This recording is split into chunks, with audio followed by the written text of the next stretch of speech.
In this episode, I'll be reviewing the Italian classic film Notti Bianche, which was released in 1957. This was directed by Luchino Visconti. He wrote the script with Suso Cecchi di Amico, and it was adapted from the short story by Fyodor Dostoevsky. It starred Maria Schell, Marcello Mastroianni, and Jean Marais.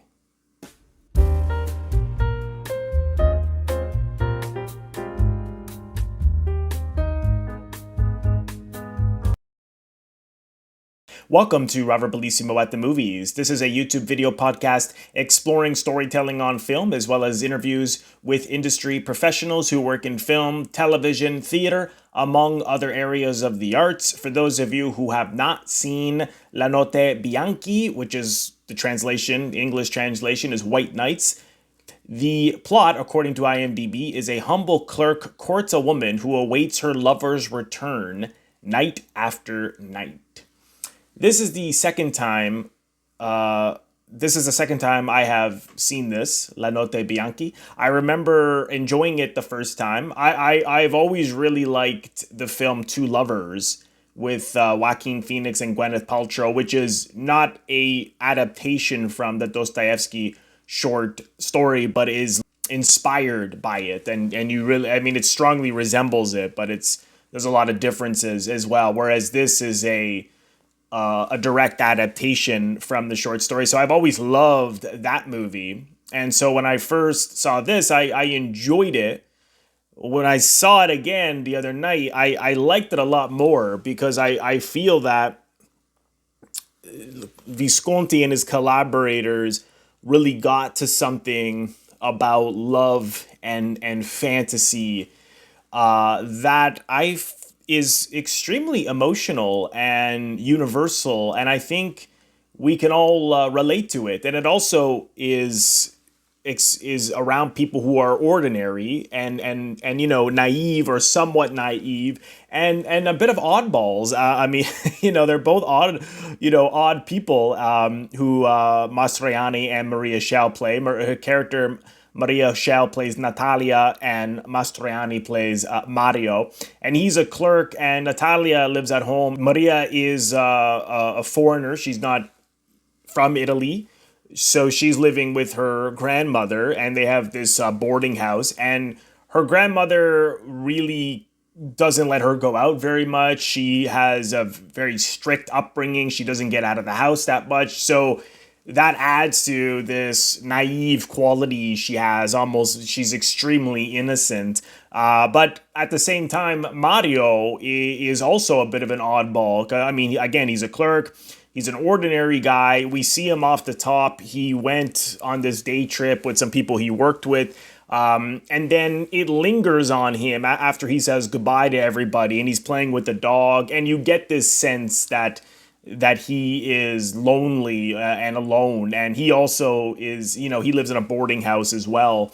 But the film, it has a real sense of humor, which I love Visconti, and I can't really say that many of his films have much of a sense of humor to them. Not that you need that all the time, but this has this certain sense of humor, particularly the way in which Mario and Natalia interact when they first meet each other. And, you could see that he's attracted to her, and he is trying to woo her somehow or get a date with her in another way. And he is socially awkward, and he even admits that he's not the best at talking to women and things like that. And there is also something funny about the whole thing, that this woman who had, fell in love with this guy who was a boarder, played by Jean Marais. His name was Linquellino, who was this boarder, and he had to leave. They fell in love, and he had to leave for a year. He said he was in some kind of a trouble, but he would be back.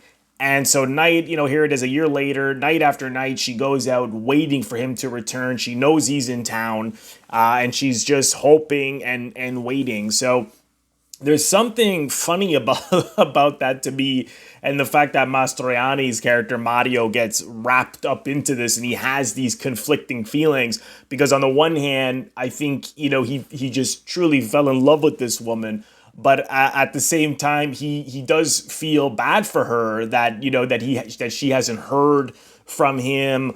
that she has to wait for him. He gets angry after she tells this whole story about the fact that he's been gone for a year, and he's sort of like, and he can't write you, he can't tell you anything. He's like, where the hell did he go to the moon? I just couldn't help but laugh. And then he's like, let's write him a letter. They sit down, they're gonna write him this letter, and then he says one thing and she's correcting him, and they go back and forth about how to write this letter, and then it turns out that she already wrote one. She already wrote one that she's got ready to deliver. So it's very funny because you don't see in these romance stories these characters who are oddballs, and I love oddballs. I would consider myself one, and I think that it has a real certain charm to it, and the fact that he expressed this in a poetic, realistic way, and that was very popular in France and in the 30s and in the 20s, and it's obvious that that it's a constructed set. I mean, it really pops. It has this dreamlike feel with the fog and the rain and the snow that comes later. And it really pops. I mean, you can tell immediately that this is on a set. And what I find fascinating about, because I'm no expert on poetic realism, but what I find fascinating about it is how they make the aesthetic so beautiful and so obvious in terms of the sets being clearly sets. But they in this film as well, they look gorgeous. Another film that comes to mind is Hotel du Nord, which is a French film from the late 30s, and it looks so beautiful. And you think, well, how this story that in the one hand is a very sad story, and it's a really deep story about how love can just truly drive someone absolutely insane and lead people to behave in ways that they normally wouldn't, which I'll get into. There's a roughness to it, but at the same time there's a real beauty to the fact that one can fall hopelessly in love at all. I mean, we all hope that can happen at least once in our lives, and I think the optimism of the film, the good with the bad, is why the poetic realism works so well. And you look at Jean Renoir's movies are often like that. His films don't just have a clear emotional point of view. It's always the good with the bad with the good. And I think that works so beautifully in this film, because even, spoiler alert, at the end, that devastating scene where he has convinced her that, this man is not going to come back, and that, maybe in time she'll love him. And then sure enough, when she turns the corner, as he has his arm around her, there's a Linquolino there waiting for her. And I love that it's just this long shot where we see all three of them in the same frame, and we're not quite sure if it's him at first, and she takes slow steps towards him, and then she suddenly cheers, and we see Mario, who Mastroianni plays, just kind of slump over, and we know right away that that's certainly him. But I love how her reaction affected his reaction so strongly. But then, as she goes back to him and he's crying, and he's, and he says he's so grateful that he at least fell in love, and what it meant to him, that he's had this kind of experience. And it makes me think about life. That's not the exact line, but he's looking on the bright side, even though he's crying and he's devastated. And it really makes me think about life, because all sorts of bad things happen to people, but we so rarely look on the bright side. I'm not saying everybody, but it's hard to look on the bright side when things go wrong. And it's very hard to look at things in an optimistic way.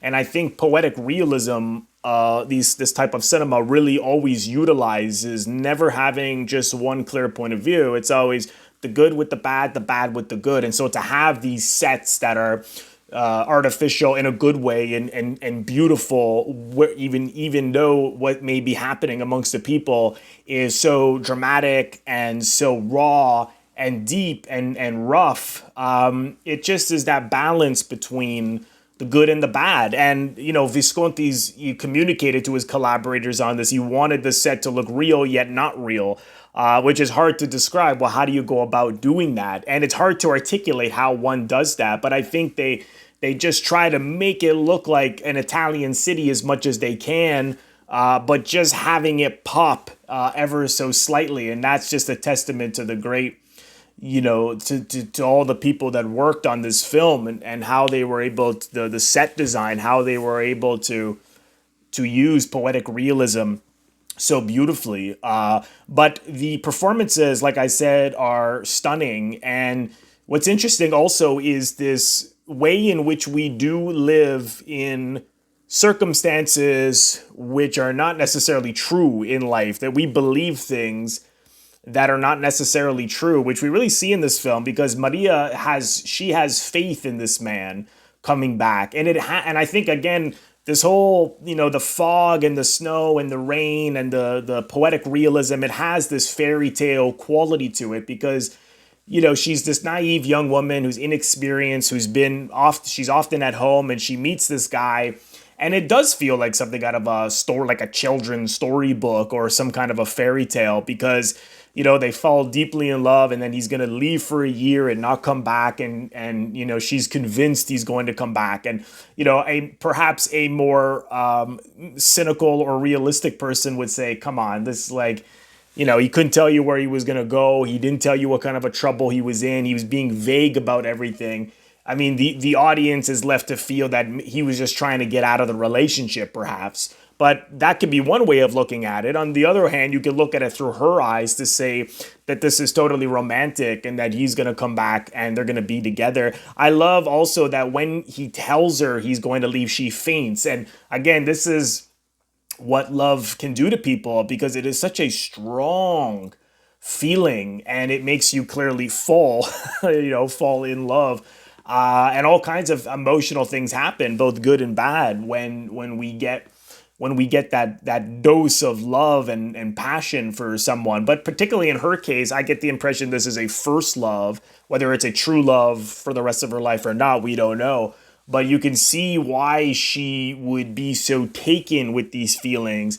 Whereas perhaps a more experienced person who's maybe had a few relationships would say, buddy, I'm not waiting for you for a year.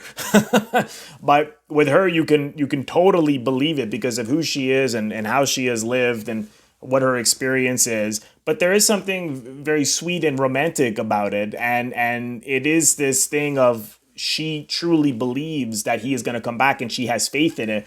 Whereas Mario, of course, doesn't believe it. But on the other hand, he's also thinking about his own interests, because he wants to be with her.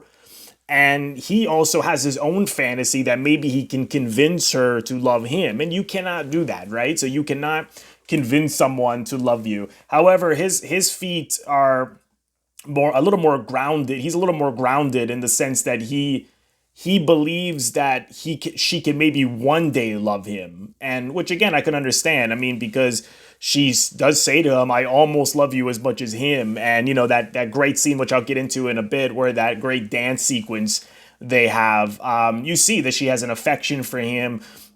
Some may even say that maybe she led him on, right? I mean, I read the book about 14 years ago. It's been a while, but apparently in the book she is more innocent, and in the film, I mean, she's very innocent. But you could interpret the fact that maybe she's leading him on, because here she is about to wait for this guy who she's convinced is going to come back, and she says to him, well, I love you almost as much as I love him, which, you don't want to tell someone that that when you're waiting for another guy. So I think she's not even conscious sometimes of what she's saying. She's so nothing's calculated in it. I think she's just so emotional and anxiety driven, waiting for this guy night after night. And she has these conflicting feelings, because here's Mario in her life, and this man loves her, and she does have an affection for him. She has some kind of a feelings for him that are developing. And so you can see why she would start to think, well, maybe I should go this way.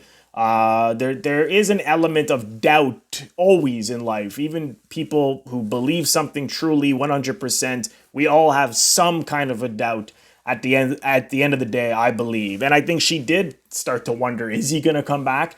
Or what? And of course he does, which again is such a devastating scene. But this whole element of what we believe can happen, and is really just something that we design in our heads. And people do this all the time. I mean, you can get into an argument with someone or hear about an argument that a very close friend of yours had with someone else, and just because you're very good friends with this one person, you may take their side because of a certain bias you have because you like this person more than the other person.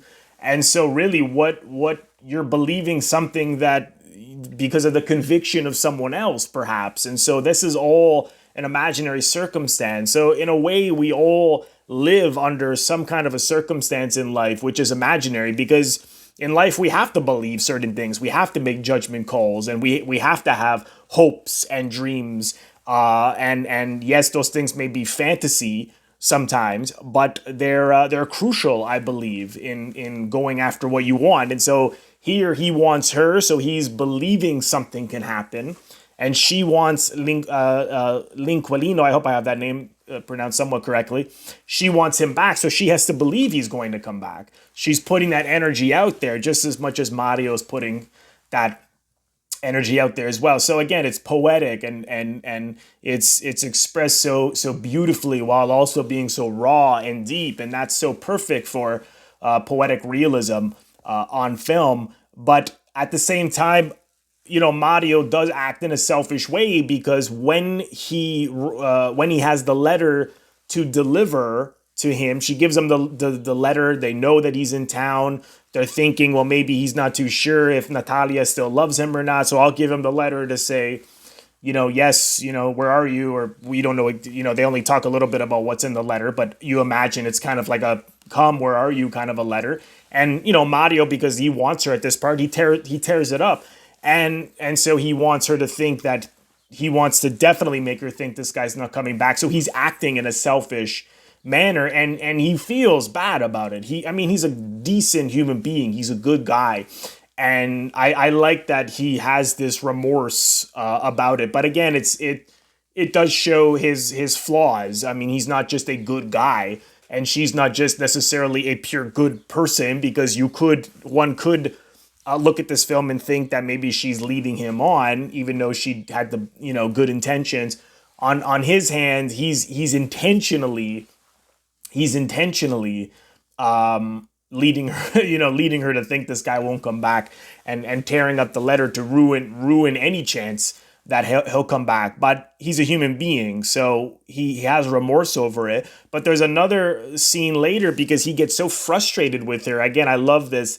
He says, why did I waste my time listening to you so much? And this big fight that they have between each other, and after the day, they have this great dance sequence. And then when she hears someone screams outside what time it is, it's 10 o'clock, and that's the time when she believes he'll come, and she runs out, and he gets so frustrated after they have this great night together. And I can understand why, because I think that he felt that she was coming around to him and that he had been led on. That was just my interpretation. Maybe someone else can think that he was delusional. Again, what I like about this movie and a director like Visconti, and a great work of art, is nothing is static. It doesn't just have an obvious meaning. It's open-ended. And so I can come to it and make up my own mind, or just open up to different possibilities. And every time I see it, I'll see something new. And that's when he gets so angry at her. And again, it's that feeling of love, just what it can do to you, the jealousy and the anger, those feelings are so uncomfortable. Sometimes falling in love with someone is some of the worst feelings because it could just drive you nuts, particularly if you don't have that person or you're trying to get with that person. But of course, on the other hand, it's a beautiful, great feeling that I hope that we can all experience at least once in a deep way in our life. And like I said, he gets so mad at her, and then this other street character pulls him on the street, which is another interesting scene, because I don't know if she was a prostitute or what have you, or if she was just some character on the street. And she starts to talk to him, and she goes, "Oh, let's go, hang out." And he goes, "Yeah, okay." And then she's pulling him under this bridge, and that's where I thought, maybe she's a prostitute or something. I think she was. And then he backs off and he walks away, and she gets so upset. and she reacts in a way which is so interesting to me, because it was almost as if she knew this man forever and he was breaking her heart. I mean, she got so upset. She's like, why me? This always happens to me. She says something along those lines, and it was almost like she's not even just looking for her, to make money off, if she's a prostitute that night or not, but she was really looking for love. And again, it's not necessarily realistic, but it's that feeling. It captures that feeling of a breakup and of a rejection, and how much that can hurt when you really love someone. So in a way, she takes the role. He basically, the feelings he had, he basically gives to this poor woman, because now he's rejecting her in a similar way that Natalia is, even though she's not directly rejecting Mario at this point, but she's getting so upset about Linquilino that Mario, of course, is furious, because he's thinking, well, here we had this great dance, and now you're crying about this guy. But that was a really interesting scene with this street character. If anyone has any interpretations about what that was all about, let me know. But I think it was just another a sequence of how people with hurt feelings like Mario can then hurt someone else with those hurt feelings, and it's sort of then will get shared with someone else and will hurt someone else, and it kind of recycles itself. But again, it just shows the power of what love and affection and jealousy, and the rage that can happen. And that's when this big fight erupts. Some people thought, hey, what are you doing? They thought he was bothering her. And here's a guy who you wouldn't really think was threatening or could even get into any kind of a fight, because he's this goofy kind of a guy. But you should never judge a book by its cover. You never know. People, we all have all complex different sides to us, and he gets into this physical fight with these guys. Then again, when we see him off the top, he originally goes up to Natalia because someone was bothering her, but I don't think he steps in to say, hey, this woman is with me, as a way to protect her. But I didn't. I mean, he does call out to them as if to say, "Hey, come back and let's fight." But I don't. I didn't get the impression he really meant it. I think he was doing it to step in as a way to meet Natalia, which is how he ends up meeting her, which again was a calculated move. But again, that's really up to the audience. Like I said, it's a complicated film, so what you take to why he may have done that is up to you. But nevertheless, we see this fight erupt later, and I just thought, wow, that's incredible, because yeah, these feelings are so strong that they can just, you can't even contain them. They come out in violence. One scene that comes out later is that, when he begins to tell her, well, maybe one day you'll love me, and she begins to believe that, okay, Linquilino is not going to come, and they go under this bridge in this little boat on the water, really beautiful looking, and this is when it begins to snow. But as they're going under the bridge, it looks so gorgeous, and then suddenly they turn over, and you see these people living under the bridge. So to me, it's just like, oh, that looks like a bad sign, it's just a bad omen. Something's not quite right. And even the fact that it's snowing, they're happy about the snow, but snow is romantic, but it's also, to me, it can be a pain in the ass, right? It's like a headache that all this, snow is now here, and that's where we have to shovel, and it makes make life more difficult to get around. But at the same time, there's a great beauty in snow, and so again, that's the poetic realism. The good with the bad with the good. Again, with the fog, and there's a scene where it was raining. I'm not necessarily sure if how much that was meant to necessarily mean, or if that was just to add to the dreamlike feel of it. Let me know what you think in the comments below. If you think the actual weather, the weather that we see has anything to do directly with the story, or if that was really just to add to the dreamlike sequence. I think the snow certainly did, like I just described, but with the rain and the fog, I'm not so sure. So let me know. But even Mario, when he wakes up one morning, he describes this all as like, this is like a dream, and that's what I'm like, yeah, it is. It feels like a dream. It looks like a dream. And here you are courting this woman who's waiting for this guy every night. I mean, it has this fable-like story to it, but it's just so wonderful, and I think it really gets to those feelings of the beauty of love, the devastation of love, the anger of love, the jealousy of love, the longing of love, the how it can just drive one absolutely insane. It really feels very realistic while being expressed in this beautiful poetic way, visually speaking, and even just in the interactions and the fantasy like natures of waiting for this guy to come. I think it's fantastic. And just to jump back to that dance sequence, which I love, is that Mario's, people start dancing, and then you see Maria look over, and she seems to be enjoying, not Maria, Natalia, Maria Schell playing Natalia. She's looking over and enjoying the dancing. And then Mario keeps talking and talking. It's almost as if he doesn't notice the people dancing. And then he starts dancing. And then when people start to circle, they form this circle, and this one guy's dancing in the middle, and he's so confident with his moves. And there's this great cut to Mario's reaction where he's intimidated, and you know that he's thinking, oh my God, I'm going to have to do this because Natalia looks to be enjoying someone doing this, so I have to jump in as a way to impress her. There's a similar scene actually in Two Lovers with Joaquin Phoenix and Gwyneth Paltrow where they do that as well. And so he jumps in, and because he's not a great dancer, he does this ridiculous dance, but it is so funny.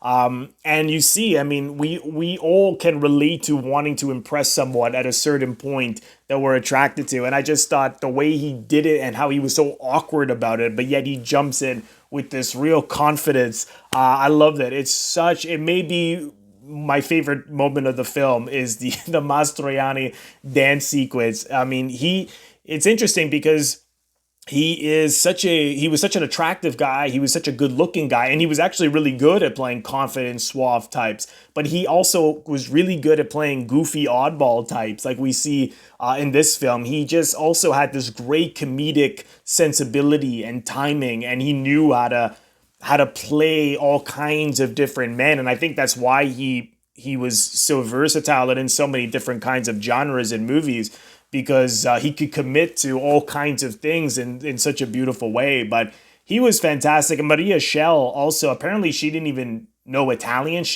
So usually they dub actors. I mean, they dubbed actors anyways back then, whether they were Italian or not. So, but she apparently learned all her lines, the Italian lines, and then she just knew what she was saying, memorized it, and said it. So, where usually if they used a foreign actor, they would speak whatever language they spoke, and then someone else would dub them. But she actually spoke it, and it's really convincing. I mean, it never feels off to me. I mean, my background's Italian, but I don't speak that much of the language, so I'm no expert on the language. So maybe someone else may think, oh, her pronunciation's not that good or something, or the way she spoke it. But to me, it's totally convincing that the way she speaks the language. So I thought it was fantastic. So if you haven't seen this film, I highly recommend checking it out. And it is on the Criterion channel. It is a wonderful Visconti film. So check it out. Comment below. Let me know what you think of it.